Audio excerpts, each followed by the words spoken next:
Morning mga kabutil. Madilig po ako ng halaman. Nakakatuwa kabutil oh. May okra ng bunga. Medyo may magandang pahiwatig na ano po. Ito, ayan oh. Ang mais natin maliit. Madilig po natin ng pichay kasi ang pichay po yan ay gusto lagi ng ng dilig. Ito hindi ko po nadidiligan ay. Iwan ko lang kung malakas ang tubig ito pwede.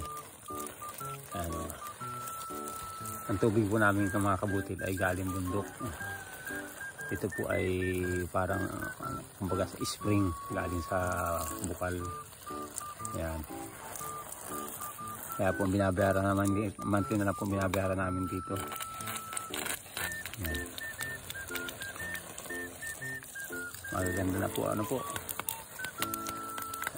Ito po ikuan, first time ko lang, ngayon ko lang po nadilig kasi lagi po akong busy. Siyempre pag pagod na sa pag-wielding, hindi na po ako pwede magbasa, kaya yan po ngayon lang itong nadiligan.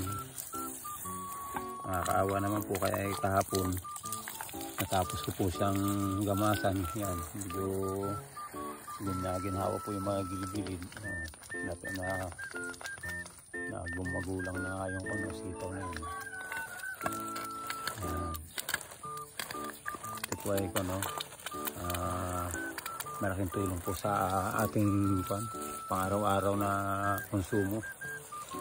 Kumbaga yung gulay po ay hindi ka nabibili. Ano po, ayan yung sariwa. Yan, kaya po may mga butas-butas po ang mga kanyan, ang mga dahon. Kasi po, yan po walang spray. Wala pong pesticide yan mga kabutil. Yan po ay natural. At yung yung abono niyan ay organic. Ibig sabihin hindi po synthetic. Yan po ay yung dumi po ng baboy. Yan po ang nilagay ko dyan sa lupa. Minix ko. Yan. Kaya pwede po yung yung dumi ng baboy, dumi ng manok, pwede po yung dumi ng kambing. Mas maganda nga po yun, yung dumi ng kambing. Kasi yun po ay damo. Kasi po ay madarang na po ngayon mag-uulan. Yan, kaya kailangan po ng dilig. Ito po ay maliit lang yan.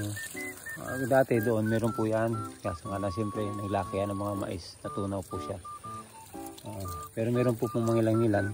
Ito nga po, sayang. Kasi dito ko po siya pinunla, wala na akong malipatan. Ayan, gumulang, ayan na. Hindi na po siya po pwede kasi gulang na. Ito po pagka-harvest ko nito, lahat po ito ang sundang kuli ng pichay, sitaw at saka pipino. Ayan. Sa gitna po yung sitaw, nakalagay ako ng trellis. Sa gilid yung mga pichay, siguro mga 3 plat na sitaw, tapos 3 plat ng pipino. Kasi tapos yung mga gilid na yan, atama ko po yan ng pag hindi sitaw, pag hindi talong, kamatis. Yan. Lahat po ay may pakinabang. Kasi nga po yung area ko na to ay hindi ko po talaga malaki. Kaso nga lang po ay natabunan na po ng mga ng saging, kaya hindi po maganda. Kasi ang ating pong halaman ay kailangan po yan ng init ng araw, sikat ng araw. Kaya hindi po pwede siya matakluban, kasi pag nasa po ay natakluban, siya po ay payat. Nakakabutin. Ito po yung ito po yung damo. Nakakaalam po, yan itawa-tawa. Ayan po yan, tawa-tawa. Yan daw po ay gamot sa dinggi. Ayan, yan po yung gamot na tawa-tawa. Ayan po yan. Ayan ko yan dito. May mga paragas nga po kung natabas kahapon. Ay paragas din yung pwede niya sa baho sampal-sampalukan.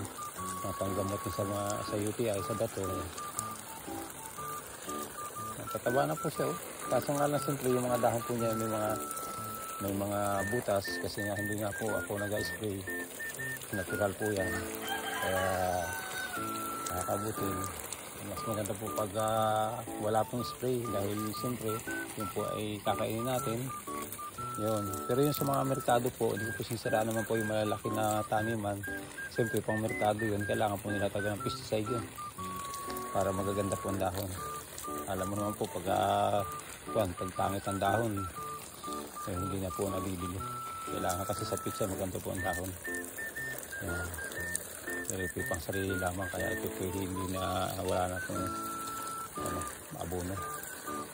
Kaya mga kabutil, muli salamat po at ako po sinamahan nyo sa aking pagdidilig at nakita ko na sa inyo yung aking pitsay na okay na, talagang pwede nang pang ulam ano po mga kabutil.